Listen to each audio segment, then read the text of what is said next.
हे भगवान, मुझे कोई घर मिल जाए, बस रहने की व्यवस्था हो जाए। लगता है इस घर में कोई नहीं रहता है। कौवा घोंसले के अंदर देखता है, अरे इसमें तो एक चिड़िया अपने एक अंडे के साथ रहती है, ये क्या ही कर लेगी। ओ चिड़िया, तुम इस घर से चली जाओ, वरना मैं तुम्हारे इस अंडे को फोड़ दूंगा। नहीं नहीं कौवे, मैं कहाँ जाऊंगी, ये घर मेरा है। अब से ये घर तुम्हारा नहीं है, अब से मैं इस घर में रहूंगा। तुम जाती हो या नहीं? नहीं तो मैं तुम्हारा अंडा फोड़ दूंगा। नहीं नहीं कौवे, मैं जाती हूँ। चिड़िया इतना कहकर अपने एक अंडे को लेकर उड़ जाती है। एक नदी किनारे चिड़िया बैठ जाती है।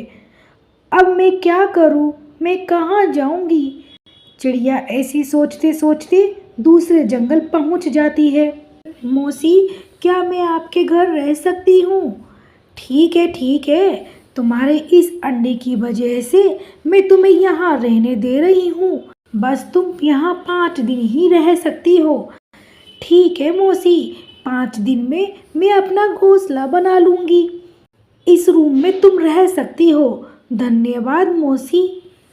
मैंने इस चिड़िया को जगह देकर ठीक तो किया ना, कहीं ये मेरे घर पर कब्जा तो नहीं कर लेगी। मैं तो बुढ़ी हूँ, तुम निकलो यहाँ से। है चिड़िया।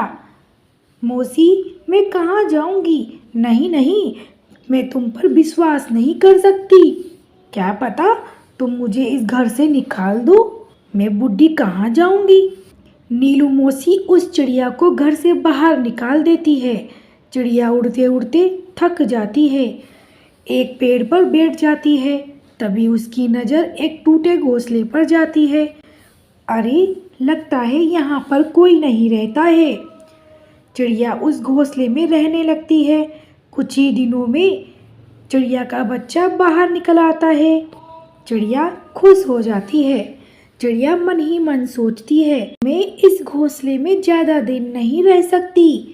ये घोंसला मेरा नहीं है, मुझे अपना घोंसला जल्द तैयार करना होगा। चिड़िया अपना घोंसला बना लेती है और उस घोंसले से निकलकर वो अपने घोंसले में रहने लगती है।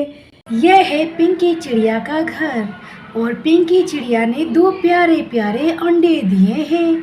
पिंकी चिड़िया अंडों का बहुत ध्यान रख रही थी। पिंकी ने बच्चों के लिए 2 बेड भी बनवा लिए थे। पिंकी बेटा, ओ पिंकी बेटा। पिंकी दरवाजा खोलती है। आइए नीलू मौसी। अरे पिंकी, तुमने तो बहुत प्यारे प्यारे अंडे दिए हैं। हाँ नीलू मौसी, बस ये जल्दी से अंडे से बाहर आ जाए।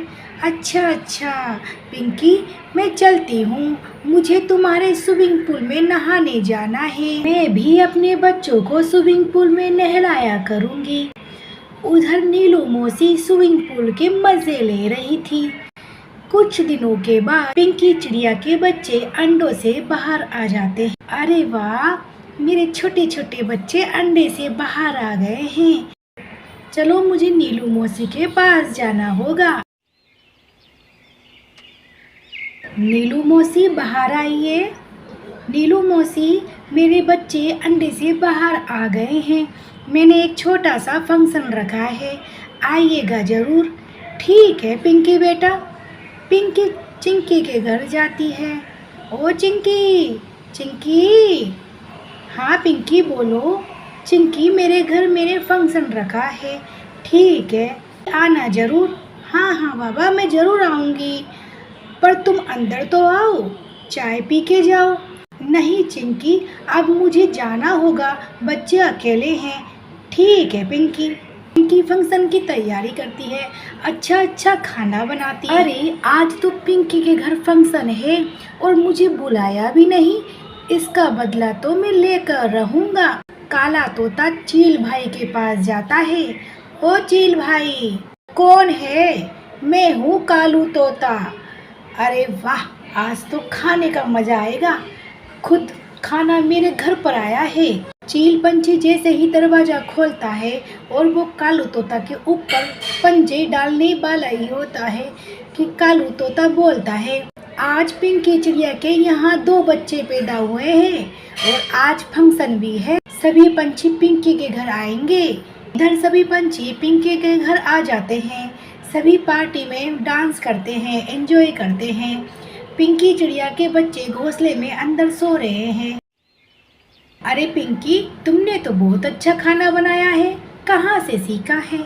हाँ नीलू मौसी, मैंने ये यूट्यूब से सीखा है। अरे वाह, मुझे भी सिखाना। जरूर मौसी। इधर शिकारी पंछी एक पेड़ पर बैठकर सब देख रहा था, बस मौके की तलाश कर रहा था।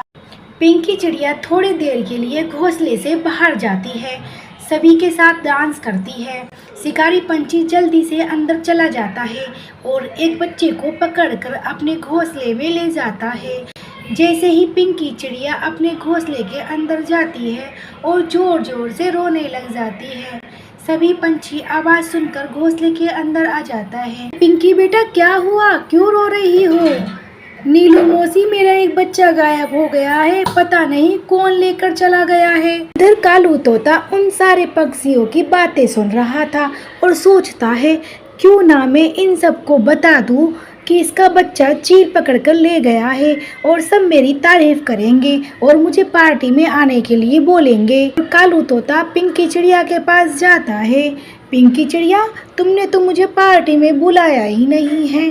कालू तोता, मैं भूल गई थी, मुझे अपने बच्चों की चिंता हो रही थी तो मैं जल्दी से चिंकी का न्योता देकर आ गई। पिंकी, मुझे पता है तुम्हारा बच्चा कहाँ है। मैंने अभी चील को तुम्हारे बच्चे को ले जाते हुए देखा था, वो अपने घोंसले में लेके गया है। पिंकी, जल्दी जाओ, नहीं तो तुम्हारे बच्चे को चील खा जाएगा। मैं यहीं पर रुकता हूँ, तुम्हारे बच्चे की रक्षा करता हूँ। पिंकी और नीलू मौसी चील के घोंसले को दूर से देखती है और चील के बाहर आने का इंतजार करती है। जैसे ही चील बाहर निकलता है, पिंकी चिड़िया जल्दी से अपने बच्चे को लेकर आ जाती है और उधर चील पिंकी के घोंसले में आ जाता है और कालू तोता चील को उसका दूसरा बच्चा दे देता है। पिंकी चिड़िया जब घर लौट रही थी, चील मेरे दूसरे बच्चे को भी लेकर आ गया है। नीलू चिड़िया पिंकी चिड़िया के बच्चे की जान बचाती है। मौसी, आप बहुत अच्छी है, आपने मेरे बच्चे की जान बचाई है, मैं ये उपकार कभी नहीं भूलूंगी। कालू तोता, मैं तो आपके भरोसे मेरे बच्चे को छोड़कर चली गई थी। अरे पिंकी, मैंने बहुत कोशिश की पर चील तुम्हारे बच्चे को मेरे से छीन कर ले गया। पिंकी चिड़िया अब कालू तोता की चाल समझ नहीं पाती है। सभी पंछी बच्चों के साथ ही रहते हैं और डांस करते हैं। आपको ये कहानी कैसी लगी? अच्छी लगी है तो लाइक कीजिए, सब्सक्राइब कीजिए और शेयर करना बिल्कुल भी मत भूलिएगा।